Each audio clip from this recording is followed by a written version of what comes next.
Nos quieren callar, pero no lo van a lograr. Feliz mañana, feliz jueves a todos ustedes. A quienes están escuchando a esta hora, buenas nuevas en el hogar de la fe y la esperanza. Llegó el día que más me gusta, Pastor Juernes. Buenos días, Ali. Buenos días a todos los que nos están escuchando. Ya casi que entrando en el fin de semana. Sí. Sí. Es como la antesala, ¿no? Sí. Para sí. decir, bueno, hoy vamos a meterle todo para que mañana viernes ya tengamos que tener un ritmo de trabajo ya un poco salir más al mediodía. sí, un poco más relajado. Sí. La gente que ya de pronto planea en horas de la tarde y dice, puedo tomarme ya el viernes después de que salga, un sábado si va de pronto a salir, va a viajar, va a estar de pronto conociendo, yendo a algún lugar con los amigos, pues qué bueno. Pero hoy es un día donde todo el mundo comienza a dejar todo listo para que el viernes no se acumule trabajo y no estar el sábado pendiente de lo que dejó en el trabajo y el jefe llamándole. Así que qué bueno que de verdad hoy, antes que cualquier cosa, le demos gracias a Dios por un día más de vida que nos regala. Gracias a Dios porque es bueno, porque hace crecer la cizaña y el trigo al mismo tiempo. Así es. Porque el sol sale para malos y para buenos. Y bueno, aquí no va a salir hoy el sol por lo que veo, está bastante nublado, Pastor. Sí, se espera lluvia y quizás es bueno porque así refresca un poco, porque también hoy hay alerta de calor para hoy también. Así es, bastante humedad para el día de hoy. Y vamos a continuar con nuestro tema. Saludos a quienes vayan conectando, se vayan dejando por allí sus saluditos, sus pulgarcitos, a quienes decidieron y dijeron y vieron el cielo y dijeron no sé si ir a trabajar o me arrepiento desde ya porque parece que fueran las 5 de la mañana, todavía está bastante oscuro. Así que a todos ustedes bienvenidos a Buenas Nuevas, el hogar de la fe y la esperanza, los 105.5 FM, 830 M, a quienes van a estar conectados también a través de la aplicación y a esta hora también a través de Facebook. Buenas Nuevas Network, estamos transmitiendo también para algunos otras Facebook de otras ciudades como Winston-Salem, Charlotte, Durham Raleigh, estamos para Albuquerque también. ¿A quién más se me escapa? Boston, Jacksonville y todos aquellos que a esta hora van llegando a la sintonía de ese del hogar de la fe y la esperanza. Pastor, continuamos hablando de la disciplina y algo muy importante a tratar el día de hoy. Ya hemos pasado por la disciplina en la iglesia, hemos estado hablando de qué es una iglesia cuando no, definitivamente no tiene disciplina, cuáles son esos requisitos para empezar a cumplir una correcta disciplina dentro de una congregación. Y hoy, tomando en cuenta la disciplina de la iglesia, ¿cómo va entonces esto acorde también con el crecimiento de la iglesia? Porque hay iglesias que no crecen y de pronto no es necesariamente porque no han tenido disciplina, pero hay otras que ensanchan prácticamente sus tiendas, sus carpas, como podríamos decirlo así, y se llenan de multitud de personas y de un momento a otro un crecimiento tremendo. Eso es un tema interesante. Hablábamos fuera del micrófono que se está haciendo un poco largo el tema de la disciplina por toda la semana, pero yo creo que es un tema que amerita que lo toquemos. Así es. Por el simple hecho de que es un tabú en muchas iglesias o muchas personas no les gusta, muchos pastores prefieren no tocar el tema y la razón es de alguna forma poder abarcar la importancia bíblico-teológica que tiene este concepto y este tema de la disciplina en el mundo cristiano. Hay algo interesante, Ali, en nuestra sociedad con respecto a eso que tú estabas hablando ahorita. Nosotros tendemos a entender y a caracterizar una iglesia que es saludable cuando tiene mucha gente. Sí. Cuando tiene mucho programa, cuando tiene recursos, dinero. Y automáticamente decimos, ahí es una iglesia sana porque hay todas estas cosas. Y el problema está en que el concepto de iglesia sana y el concepto de iglesia que crece saludablemente no siempre está ligado en la Biblia a una cantidad de números. Yo quiero que tengamos en cuenta eso. Uno de los mejores ejemplos para eso es el ministerio de Jesucristo. Uh-huh. Jesucristo es la persona que si nosotros fuéramos hoy en día una agencia misionera que envía misioneros a otras partes del mundo, y estuviéramos buscando un misionero para ir a un lugar no alcanzado, vamos a poner por ejemplo una tribu en el Amazonas que nunca en la vida ha escuchado el evangelio, y estamos empezando a recibir prospectos y a recibir resumen, y nos llega el resumen de Jesucristo y lo miramos, decimos, este hombre tuvo un ministerio de 3 años, 12 discípulos nada más. Cuando tuvo la oportunidad de tener 5,000 personas delante de él, fue ofensivo con ellos, les dijo que lo estaban siguiendo por los panes y los peces. Mucha gente empezaron a irse. En el momento más crucial de la vida de Jesús, al final de su ministerio, los 12 se fueron y lo abandonaron, específicamente menos uno, Juan el apóstol, que estaba ahí al pie de la cruz. Yo creo que esta no es la persona más adecuada para que la enviemos a una tribu en el Amazonas alcanzar personas por el background que tiene. Y sin embargo estamos hablando del autor e iniciador de la fe cristiana. El problema es que nosotros entendemos a pensar, y yo creo que eso es de alguna forma u otra influido por una mentalidad pragmática, donde resultados es lo mismo que éxito. Empezamos a pensar que una iglesia que tiene muchas personas, muchos miembros, muchos programas es saludable y funciona bien, cuando en realidad no es así. Entonces cuando el liderazgo de una iglesia parte desde esa perspectiva, entonces la disciplina en la iglesia, esta parte de tener que llamar a una persona, lo que hemos estado hablando por toda esta semana, se pasa a un segundo lugar, porque yo quiero una iglesia saludable, porque yo quiero una iglesia grande, porque yo quiero una iglesia que a los ojos del mundo luzca que es una iglesia buena. Ajá. Y entonces el crecimiento numérico se convierte en mi prioridad número 1 en la iglesia, por todos los beneficios que trae. Y entonces la parte del crecimiento espiritual, el verdadero crecimiento sólido de la iglesia se relega a un segundo plano, o a un tercero, cuarto, quinto plano, en dependencia del orden de prioridad que tiene el pastor. Hay que entender que una iglesia, como hablábamos ahorita, una iglesia llena, una iglesia de multitudes, no necesariamente es una iglesia de sana doctrina, no necesariamente es una iglesia donde se esté predicando a Cristo.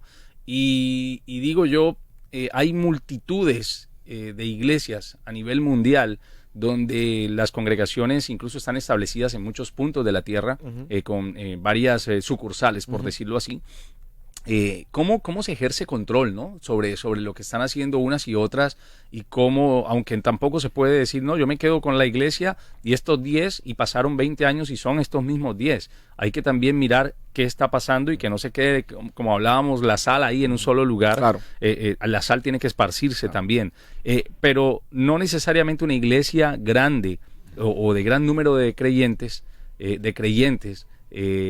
no necesariamente de sana doctrina. Sí, mira, algo interesante, y con respecto a eso, una iglesia grande, estoy hablando de una mega iglesia que tiene miles de miembros, no necesariamente, como tú decías, es una iglesia sana. No quiere decir que todas las mega iglesias son malas, ¿no? Hay sus excepciones. El problema es, y también hay una estadística importante. El 90, creo que es el 95-96% de las personas que han llegado a ser grandes líderes evangélicos a nivel mundial, estoy hablando de personas, por ejemplo, pastores de renombre. No estoy hablando de personas que son evangelistas de la prosperidad, estoy hablando de personas en el mundo evangélico, en la sana doctrina, que son personas que tienen una sana teología y que tienen un ministerio de enseñanza público que es significativo. No estoy hablando de apóstoles de hoy en día, no estoy hablando de esas personas. El 90 y pico % de estas personas nunca nació ni nunca creció en una mega iglesia. Eso dice mucho. Eso lo que quiere decir es que en una iglesia pequeña, donde hay un contexto más familiar, donde hay un contexto donde el pastor está más cerca de ti, donde la enseñanza, la educación, la teología o la enseñanza bíblica está más al alcance de una persona de la iglesia, hay más efecto que en una iglesia de miles de miembros donde tú ni siquiera conoces al pastor o el pastor ni siquiera te conoce a ti. Donde tú tienes acceso, por supuesto, a la predicación semanal, donde tú tienes quizás un templo donde ves al pastor por una pantalla porque está tan lejos de la plataforma que tú no lo puedes ver en persona y tienes que mirar una pantalla, donde el pastor no sabe ni quién tú eres. Ahí el crecimiento de la iglesia, yo sé que hay personas que me están escuchando que automáticamente empiezan a conectar, grupos pequeños. Tiene que haber grupos pequeños para que la gente pueda crecer. Está bien, pero las estadísticas dicen que el 90% de las personas que han llegado a ser grandes líderes cristianos en su teología y en su enseñanza nacieron en una iglesia pequeña o relativamente tamaño normal, 100 y tanto, 200, 300 miembros aproximadamente, porque ahí hay un mejor alcance, una mejor enseñanza. Con esta onda nueva de iglesias sucursales, estoy pensando en Hillsong, estoy pensando en otras más que tienen una central en un lugar y tienen iglesias por todo el mundo diseminados. A menos que uno quiera entender un concepto de empresarial en la iglesia, para mí cada iglesia o cada sucursal de esa iglesia es una iglesia en sí mismo. No hay forma de decir todos pertenecemos a Hillsong en Australia y el pastor aquí mío es esta persona, porque tú nunca vas a ser miembro, ni nunca vas a compartir, ni nunca vas a tener comunión con la iglesia de Australia. Estoy hablando del caso de Hillsong. Tu congregación, donde tú te congregas, es la iglesia local donde tú vas, independientemente de que tú seas parte de otra institución u otra iglesia.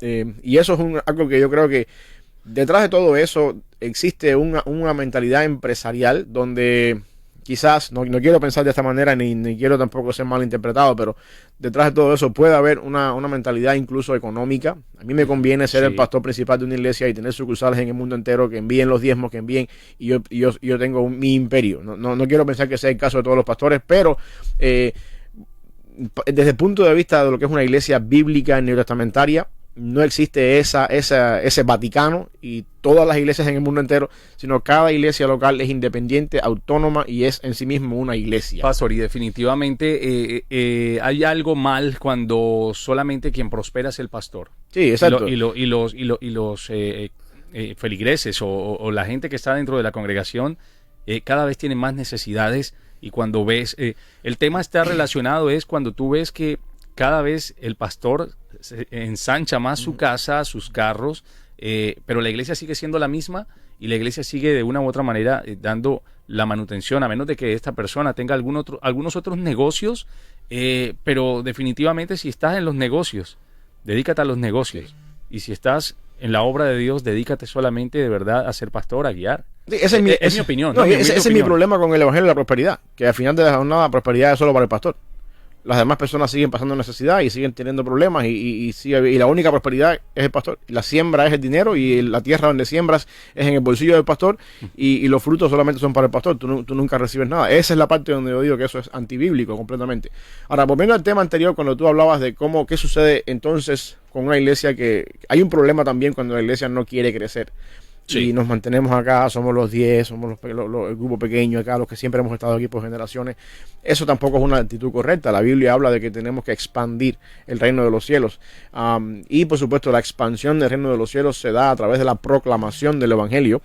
Pero también es interesante algo allí, una iglesia que es sana, una iglesia que tiene una sana doctrina, y una iglesia que predica un evangelio fiel, eventualmente atrae para sí personas que están buscando ese tipo de evangelio. Y por supuesto, hay un autor, es un autor alemán, no me acuerdo el nombre de él, que tiene un libro que se llama El desarrollo natural de la iglesia. Y es la filosofía de él en este libro es que la iglesia es un organismo vivo, y por ser un organismo vivo, por naturaleza crece, se desarrolla y llega a ser algo grande. No estoy diciendo que el crecimiento de la iglesia está en la iglesia en sí mismo, como el ser humano cuando es un niño crece a través del alimento que uno recibe. Pero hay algo cierto acá en el sentido de que cuando la iglesia es buena predicando, es buena enseñando, tiene un alcance en la comunidad, eso atrae personas, eso atrae una población que está buscando el Señor, una población que está buscando la sana doctrina. Y la Biblia habla en Hechos que el Espíritu Santo añadía cada día a la iglesia a los que iban siendo salvos. Dice Hechos cuando empieza a narrar un poquito la comunidad de la iglesia, lo que sucede en el ámbito eclesial, el impacto que tiene el evangelio en una comunidad de creyentes en un lugar específico es contagioso, al punto de que entonces los miembros de la iglesia que se sienten alimentados y se sienten nutridos en ese lugar invitan a otras personas, a sus compañeros de trabajo, a sus vecinos, a su familia, y eventualmente eso se va multiplicando, eso va creciendo, eso va convirtiéndose en una levadura que leuda toda la masa desde un punto de vista positivo. Y yo creo que eso es algo que tenemos que tener en cuenta también ahí. Mira, estaba yo por aquí leyendo un artículo relacionado con la falta, eso es parte de la falta de disciplina, lo hablábamos ayer, pero estamos hablando también el día de hoy de esas mega iglesias, donde a veces hay personas que sacan pecho, ¿no? Al decir, yo pertenezco a cierta iglesia, como si la iglesia te diera a ti el poder de ser salvo o te diera a ti el derecho de tener más fe o menos fe. El caso de Hillsong, que ya es un documental sacado por HBO ahorita en junio, habla sobre los escándalos que se vivieron y que se han vivido allí. Prácticamente se habla de la caída de Hillsong como una iglesia de sana doctrina, una iglesia donde los jóvenes, donde uno decía, oye, qué genial el avivamiento que está teniendo esta gente, y pastores tatuados, pastores con, más allá de los tatuajes, pastores con una vestimenta muy hippie, muy, ¿cómo es que le llaman? Muy vintage, muy así, muy frescos a la hora de predicar, y una alabanza impresionante, porque Hillsong tiene una escuela de músicos tremendos, pero todo lo que se ha vivido alrededor de Hillsong es justamente el no tener control sobre lo que estaba entrando. Empezó como un buen proyecto de alabanza para jóvenes, como lo dijiste, en Sydney, Australia, pero en estos momentos está en el ojo del huracán, y ese documental que vale la pena que ustedes lo vean y no se apasionen mucho, porque muchos artistas reconocidos como Justin Bieber, como Kanye West y muchos otros han estado incluso dentro de sus púlpitos cantando alabanza. Lo que no está mal. Lo que está mal es que esas personas sigan con su vida, y eso es Hillsong hoy en día, una mega iglesia grandísima donde tú vas y vienes, y donde no importa si estás en estos momentos cometiendo algún tipo de pecado o estás en algún tipo de comunidad o colectivo, puedes seguir asistiendo y no va a pasar nada. No hay una reprensión, no hay una disciplina. Y eso es parte de lo que hemos estado hablando toda esta semana, ¿no? Hillsong es el fruto, no quiero ser crítico con, con eso. Pero hay un documental. Exacto, y está en la palestra pública. Se puso hasta el ojo en eso. Es el fruto de todo lo que hemos estado hablando, ¿no? Una iglesia inclusiva, un proyecto nuevo, algo que trae la atención, pero al final del día tú miras y todo es el movimiento de las emociones. Siéntete bien, apaga todas las luces, echa humo, una experiencia de adoración entre el Señor y tú, olvídate de quién está al lado tuyo adorando al Señor, no importa. Y luego después la predicación del pastor es algo motivacional, todo va a estar bien, todo va a salir bien. Y es triste, ¿no? Es triste porque uno puede ver ahora y decir, bueno, en realidad esto es una iglesia, cuando tantos escándalos ha habido con el caso de Hillsong, cuando ha llegado así a tanto nivel. Yo no creo que la iglesia del Señor sea una iglesia que Dios hace levantar en 1, 2, 3, 4, 5, 6 años y después viene la caída drástica con todo lo que está sucediendo. Y eso es una de las cosas también que suceden cuando la iglesia empieza a crecer, y esto es algo que es interesante notar. Cuando la iglesia empieza a crecer y empieza a haber recursos y ministerios que el equipo pastoral tiene que delegar, y tiene que traer entonces al equipo personas que puedan dirigir ciertos ministerios, y ahí es donde juega un papel importante el hecho de que quiénes son estas personas que tú estás trayendo al equipo, cuáles son su convicción, cuáles son sus ideas de trabajo, a quién tú le vas a delegar, por ejemplo, la educación teológica y la formación espiritual de tus hijos adolescentes. ¿Quién es el pastor de jóvenes de tu iglesia? Es una pregunta interesante que tenemos que notar hoy en día.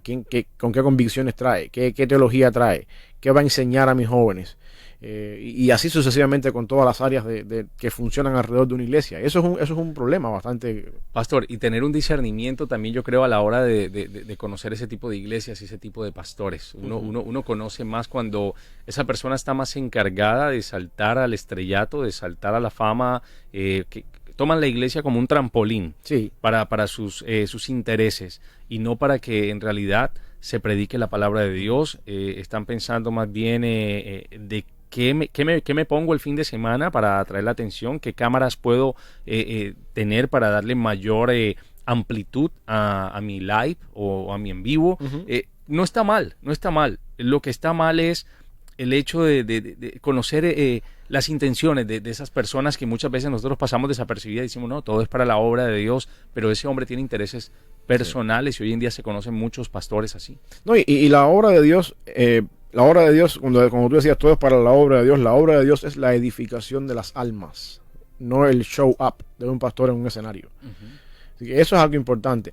Una de las cosas que uno tiene que tener en cuenta es cuando uno va a estos lugares, cómo está la vida de la iglesia. Y yo creo que es uno de los si me estás escuchando y quieres saber, en base a todo lo que hemos hablado la semana, dónde hay una iglesia sana, la pregunta es, ¿en esa iglesia hay disciplina?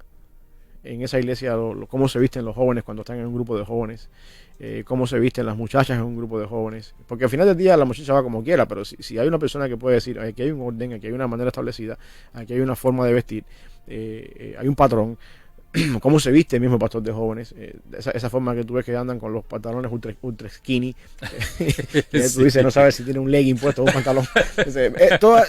Yo no quiero sonar yo como que soy el no queremos sonar legalistas. Exacto, entiéndase bien, ¿no? No quiero sonar como el monje de Martín Lutero en el monasterio, no quiero sonar así, pero yo creo que hay ciertas maneras, ¿no?, de tú llegar a una iglesia y pararte a mirar y poder observar, y luego después qué tipo de enseñanza, cuando tu hijo que es adolescente llega a casa, de qué habló el muchacho, qué estudiaron hoy, qué dijo, Esas son cosas que son preguntas que de alguna forma no es para hacer una inquisición ni irnos en campaña en contra de la iglesia. Yo le decía a un amigo, no quiero hablar fariseicamente. No, exactamente, no queremos. No queremos eso, pero... Yo entiendo que vivimos en el siglo XXI, entiendo que estamos en el 2023, pero yo también entiendo que nuestro Dios es el mismo ayer, hoy, por los siglos. Y que nosotros no estamos para enganchar con el mundo, porque esa es una de las justificaciones que encontramos. No vamos a hacer la disciplina porque tenemos que conectar con el mundo.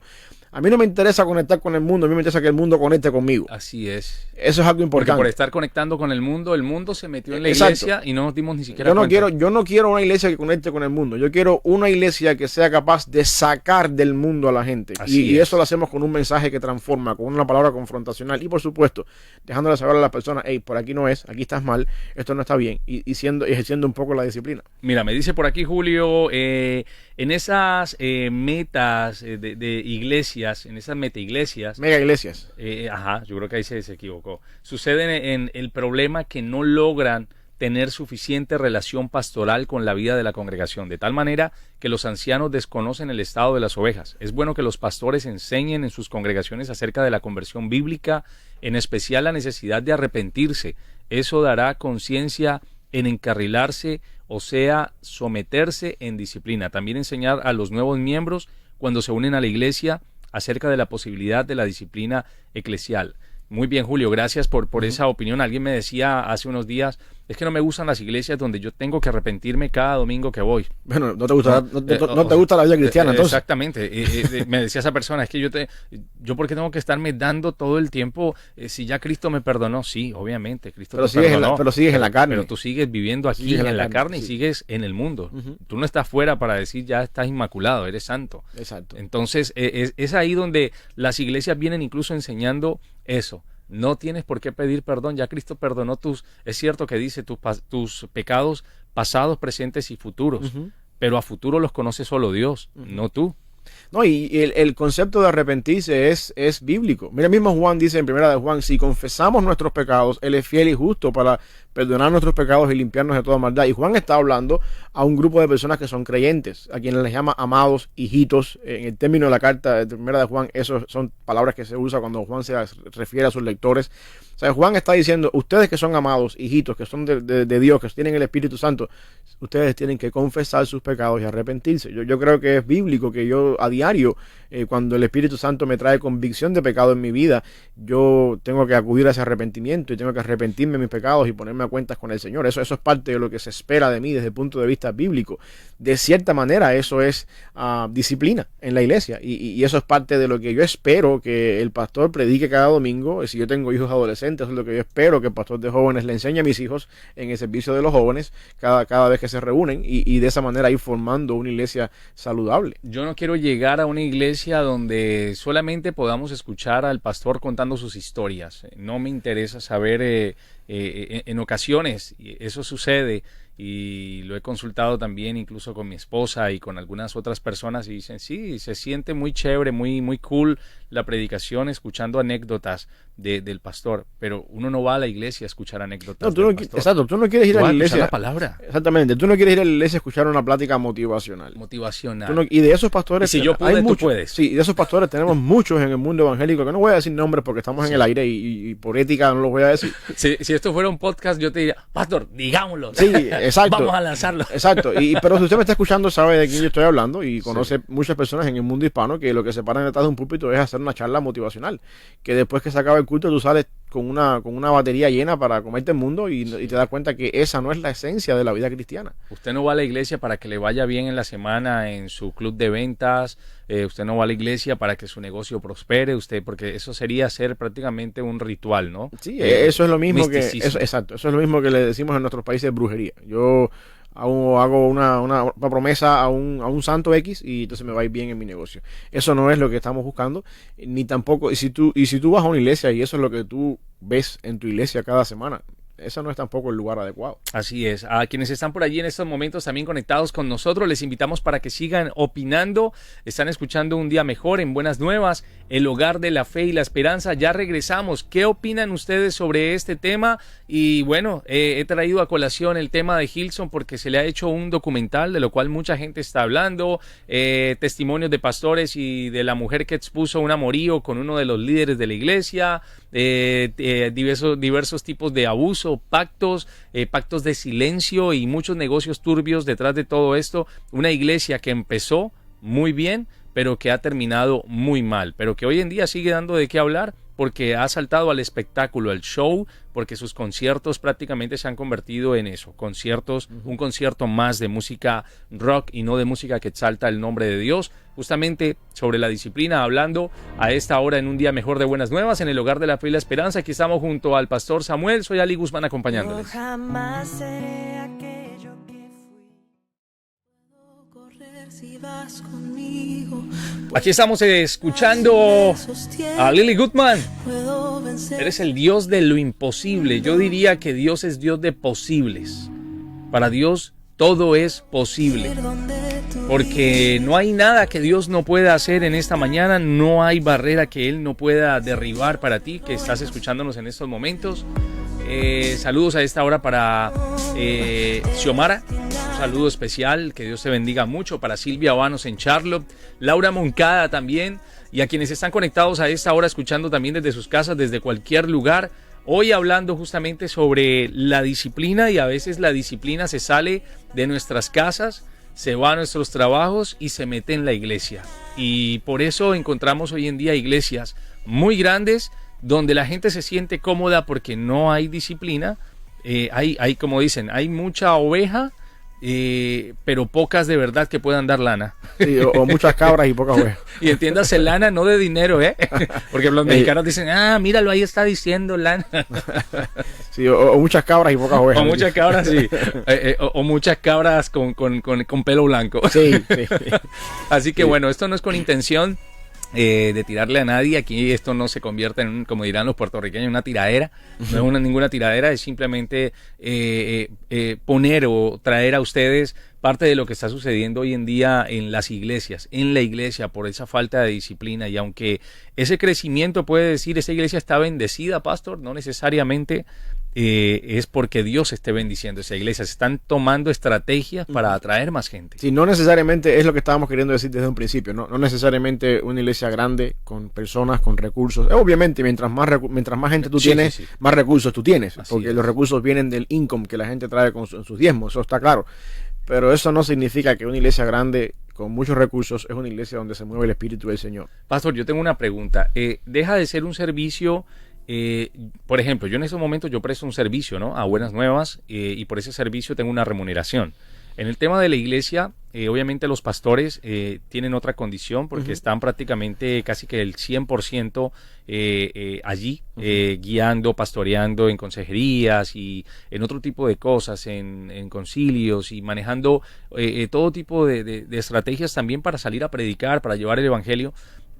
Pero, por ejemplo, una persona que esté sirviendo en la parte de sonido, una persona que vaya a pasarle, no sé, el trapero, la mopa a la iglesia, a limpiar las sillas, el que de pronto está en el parqueadero, esas personas reciben también una remuneración. Eso está bien, a pesar de ser un servicio que se le brinda a la iglesia.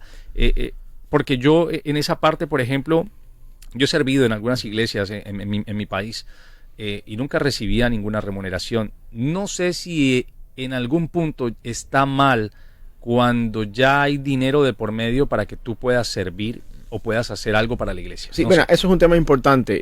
Yo creo que cada iglesia, depende de los recursos que tiene, si puede pagar una posición de una persona que lo pueda hacer a tiempo completo o tiempo medio.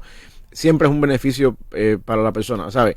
Yo no creo que haya un problema con eso. Okay. Si la iglesia puede pagar una posición y requiere esa posición que esté activa en la iglesia, yo está bien que lo pueda hacer. Por lo general, las iglesias se mueven siempre con voluntarios. Por el simple hecho de que no tenemos la posibilidad de pagar posiciones pagadas, como un empleado para cada cosa que hacemos en la iglesia. Y yo creo que aquí es donde uno tiene que jugar como pastor de la iglesia y el equipo de liderazgo de la iglesia tienen que jugar con, bueno, si esto es una posición voluntaria, el hermano está sirviendo, es su ministerio, lo está haciendo, pero uno tiene que ser un poco agradecido también de vez en cuando, ¿sabes? Sí. Una tarjeta de regalo, hermano, gracias por lo que estás haciendo, de verdad que sí, un placer. Y por otro lado, está la parte de la persona que lo hace y dice, no, yo no hago esto para que me lo agradezca el pastor. Me lo agradezca. Este es mi ministerio, esto fue lo que Dios me llamó a hacer. Ajá. Y yo lo estoy haciendo con todo amor para mi Señor. Esa es la actitud correcta. Y que de pronto es de domingo a domingo, ¿no? Que esa persona Sí. va y sirve.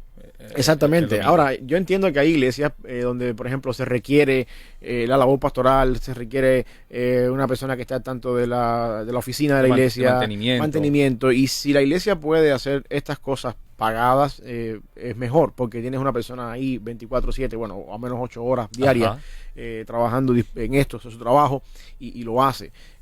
Pero todo eso depende, yo diría, de los recursos y de la entrada que tiene la iglesia. Tú no quieres tener una persona trabajando a tiempo completo en la construcción de la iglesia, en un edificio nuevo que no necesita mucha construcción, y por esa razón no puedes enviar misioneros a otra parte del mundo. Ajá. Prefiero enviar un misionero a otra parte del mundo antes que tener que cuidar por un edificio que está nuevo y no necesita mantenimiento. Entonces, hay cosas donde yo creo que tiene que ver mucho la parte administrativa, tiene que ver mucho la visión de la iglesia, tiene que ver mucho las capacidades que tiene el pastor o el equipo de liderazgo de la iglesia de cómo administrar la mayordomía. Pero eso yo no creo que hay ningún problema en tener una posición pagada siempre que tengamos los recursos para que la persona pueda trabajar y pueda hacer su ministerio en la iglesia. Yo no creo que eso sea un problema. Eso hace parte también de la misma disciplina, ¿no? Sí, eso es parte de... Y como ayudar a un hermano que de pronto en algún momento, bueno, este hermano no está sin trabajo, y está siempre dispuesto a esto, pues también se le puede proponer, más no para enganchar gente a que pueda llenar la iglesia a través de puestos y trabajos. Esa es otra cosa. Esa es otra cosa. Y la otra cosa es que tú no siempre puedes hacer eso, porque la iglesia no siempre tiene los recursos para pagar 2, 3, 4, 5, 6, 7 posiciones pagadas.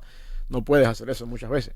Más o menos la iglesia de Hillsong maneja unos 180,000 miembros activos, personas que prácticamente son pagas. O sea, es una empresa prácticamente. Y yo quedaba ayer un poco asombrado hablando con un compañero aquí de producción, y él me decía que cierta iglesia en Colombia, por ejemplo, producía, estamos hablando ya no de pesos, de dólares, miles de millones de dólares al año en producción y en cuanto a cámaras y en cuanto a infraestructura, y pagaba más o menos unas 500 personas. Yo decía, wow, o sea, esto es tremendo, y más tremendo cuando tú ves la vida, ¿no? Sí. De este personaje o de estos pastores, que les queda incluso, si les queda algo, dicen, me compro un jet también. Sí, el problema es el siguiente, ahí es donde yo voy. Yo no veo ningún problema con que una iglesia tenga recursos, tenga dinero y tenga esas facilidades para hacer ministerio.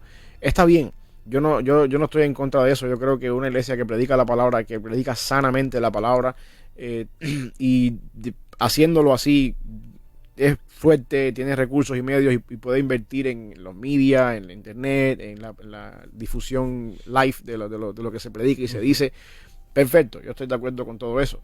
Mi problema está cuando yo tengo eso en primer lugar, y por hacer eso rechazo otras cosas o dejo en un segundo plano otras cosas que son más importantes en la iglesia, como tener que llamar al hermano que es el presidente de las cámaras y decirle, hey, la esposa que tú tienes es una sola. La otra mujer que tú estás testeando con ella no es tu esposa. Entonces, cuando yo haga eso, él se va a enojar, se va a poner bravo, y ese hombre es un camarógrafo profesional y se va a ir y ya me voy a perder el ministerio. Y mejor prefiero callarme la boca para no ofender al hermanito de las cámaras, porque si el hermanito de las cámaras se va, se me cae la televisión en vivo. Ahí es donde yo veo un problema, donde el pastor tiene que aprender a no comprometer la palabra del Señor, cueste lo que cueste. Si el hermano se va porque se puso bravo, Dios enviará a otro camarógrafo. Así es. Y haremos las cosas con otra persona, otra perspectiva. Esa es la parte donde yo digo que a medida que la iglesia crece y uno puede ver una ventana abierta a recursos, y la iglesia crece porque crece, como decíamos ahorita, porque cuando uno predica un evangelio sano, Dios se encarga de traer personas a ese lugar. El punto es que tú no quieres negociar o tú no quieres comprometer la sinceridad y la honestidad del mensaje de la palabra por no quedar mal con la persona que es el que te está moviendo cierto ministerio crucial en la iglesia. No podemos negociar lo que dice la palabra del Señor.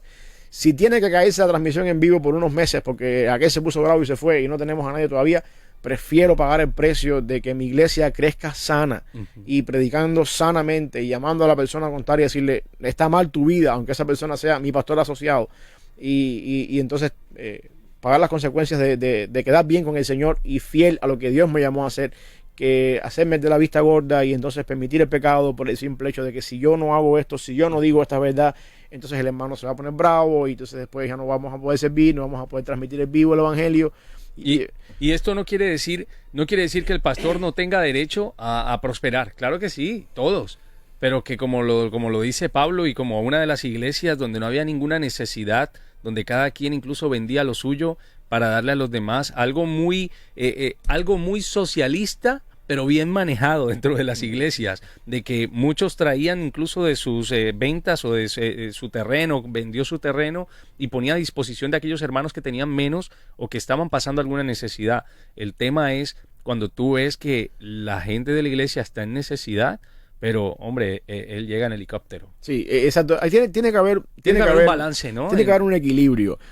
Nosotros vivimos en una cultura, en un país, en los Estados Unidos, donde por lo general todo el mundo, ¿sabes? La pobreza extrema no existe. Una persona que es homeless en este país es porque en su vida o cayó en adicciones o porque exacto. Yo ahí hay varios que quieren. Ahí desfilan por la esquina de la iglesia nuestra homeless todos los días pidiendo comida y yo les digo, pero si tú puedes trabajar muy bien, ¿sabes? Uno los ayuda y todo, pero tú te das cuenta que un muchacho con 30, 40 años homeless en la calle, tú puedes trabajar. Lo que quiero decir es que tiene que haber un equilibrio. El pastor de la iglesia tiene que estar al mismo nivel, debería estar al mismo nivel que la membresía de su iglesia. Por ejemplo, no es lo mismo un pastor en Beverly Hills, en California, que un pastor en Memphis, Tennessee. ¿Por qué? Porque es diferente la cultura, es diferente el income, es diferente. Toda esa serie de cosas tienen que ver de alguna manera. Yo encuentro un problema en ambos lados cuando el pastor en Memphis, Tennessee, donde todo el mundo vive como vivimos acá, se aparece todos los días un helicóptero entrando al santuario. Y yo encuentro un problema así. También encuentro un problema en una iglesia en Memphis, Tennessee, donde todos los días el pastor llega en bicicleta porque no tienen que moverse. Entonces, tiene que haber un equilibrio. Y la Biblia dice que el obrero es digno de su salario. Y de alguna forma u otra el trabajo pastoral a veces es más trabajoso que un trabajo secular, porque el trabajo pastoral, voy a defenderme aquí ahora, si me permites, voy a defenderme, gente, tratar con las personas no es fácil, y tratar con las personas 24/7, porque tú terminas de trabajar en un trabajo 8 horas, te vas para tu casa y se acabó, pero llegas a tu casa, estás en tu casa del pastor y a esa hora el hermano, pastor, tuve un accidente, estoy en el hospital, no hermana, ya terminé de trabajar, ya se acabó mis 8 horas de trabajo, ¿qué vas a hacer? ¿Sabes? O pastor, mi esposa me está dejando abandonada, ¿qué hacemos? O mi hija tuvo un accidente. De alguna forma u otra, lidiar con las personas, ser el pastor de un rebaño es un trabajo difícil. La responsabilidad de todas las semanas tener que pararte en un lugar que se llama púlpito y exponer la palabra del Señor con el aquello en tu mente de que este puede ser el último domingo para algunos de los que me están escuchando acá y yo quiero que se vayan con el Señor si fuera el caso con una posición, si esta fuera la última vez que escuchan el Evangelio, que lo escuchen sanamente y en esa urgencia predicar un mensaje que llegue, que sea bíblico, que no te importe mucho como lo que la gente pueda pensar de ti, sino que tú quieres ser 100% sincero y confiable con lo que dice el Señor. El trabajo pastoral no es fácil. Yo siempre lo he dicho otras veces a las personas que me han pedido consejos con respecto a eso. Si hay algo en el mundo que tú puedas hacer que te dé placer más que el trabajo pastoral, vete por eso. Vete por eso porque esta vida no es una vida fácil. No es fácil. Requiere la disciplina personal. Para tú poder llamar a un hermano a contar y pedirle cuenta de lo que está haciendo, tú tienes que ser una persona intachable. Yo no te puedo decir a ti que tú estás yendo mal con tu esposa en el punto de vista matrimonial si yo con mi esposa soy un ogro en casa. O yo no te puedo decir que tus hijos están en pecado si los míos son un desastre. Yo no puedo criticar la forma en la que se viste tu hija si mi hija va desnuda al santuario. Lo que te quiero decir es que sobre el pastor cae una responsabilidad muy grande. Los ojos de toda la congregación están sobre el pastor. No es perfecto, no somos perfectos, pero eso no quiere decir que por el simple hecho de no ser perfectos y de no tener y de ser hombres como los demás, no podemos llamar la atención cuando algo está mal hecho. Eso es parte de nuestro trabajo. Y si eso implica que mi iglesia va a crecer más despacio que una mega iglesia donde todo es permisivo, prefiero esta iglesia que crece despacio, pero que crece sana, ante una iglesia donde tú entras ahí y no hay ninguna diferencia entre un servicio dominical y un partido de fútbol en un estadio. Es un puro show. Yo no quiero una iglesia así. Yo no quiero una iglesia así, aunque yo en ese tipo de iglesia pueda todos los días irme para Dubái. No quiero una iglesia así, porque al final del día yo voy a tener que pararme delante del Señor algún día, tener que dar cuentas por mi ministerio, tener que ser contado por mi mayordomía, y horrenda cosa es caer en manos del Dios vivo. Prefiero la iglesia que crece despacio, a su paso, pero que crece sana, donde el pastor tiene más compromiso con la palabra del Señor y con el Dios que lo llamó, que con lo que el hermano pueda pasar o pueda pensar, o que con lo que la visión del hermano quiera, o con lo que los recursos quiera, o dónde quiero hacer mis próximas vacaciones. Así no es. Y donde comiencen a darse testimonios cada fin de semana de la grandeza de lo que Dios está haciendo en sus vidas, y no de cómo el Señor sigue bendiciendo al pastor ahora con una avioneta Así mismo o con es. un helicóptero. Pero bueno, eso queda ahí para referencia para ustedes. Ustedes pueden seguir opinando. Pastor, vamos a despedir por lo menos este día en oración. Te pido que oremos por alguien también especial que se llama Xiomara, que está en estos momentos también en una lucha entre cuando uno en la casa tiene oposición. Sí. Y justamente pues por parte de su pareja, así que oramos también Vamos a orar. en medio de todo por ella. Vamos a orar. Señor, gracias por este día una vez más, por la oportunidad que nos das de llegar hasta este día de la semana, porque tú has sido bueno, misericordioso en concedernos un día más de vida. Tú dices en tu palabra que tus misericordias son nuevas cada mañana y que por esa razón podemos estar aquí. Yo quiero poner en tus manos la vida de Xiomara, todas estas cosas que ella está enfrentando en su hogar, que tú les des a ambos discernimiento y le permitas encontrar el punto donde puedan, Señor, llegar a un acuerdo en esta situación que están atravesando. También te pido una bendición para Lee y su familia, también para mí, mi familia, y para todos los que nos están escuchando, Padre, que tú te glorifiques en nuestras vidas, nos bendigas el día de hoy, nos concedas un día en santidad, por sobre todas las cosas, viviendo bajo la poderosa palabra tuya, que podamos ser conscientes de lo que tu palabra nos determina que hagamos y seamos lo suficientemente obedientes para cumplir con tu palabra y de alguna forma honrarte a ti a través de nuestros hechos, palabras, acciones. Y te rogamos también, mi Dios, que tú nos libres de pecado y nos libres de aquellas cosas que a ti no te agradan. Bendice quienes están en vivo en este momento y también aquellas personas que de alguna manera van a ver este video después de manera diferida en Facebook. En el nombre de Jesús.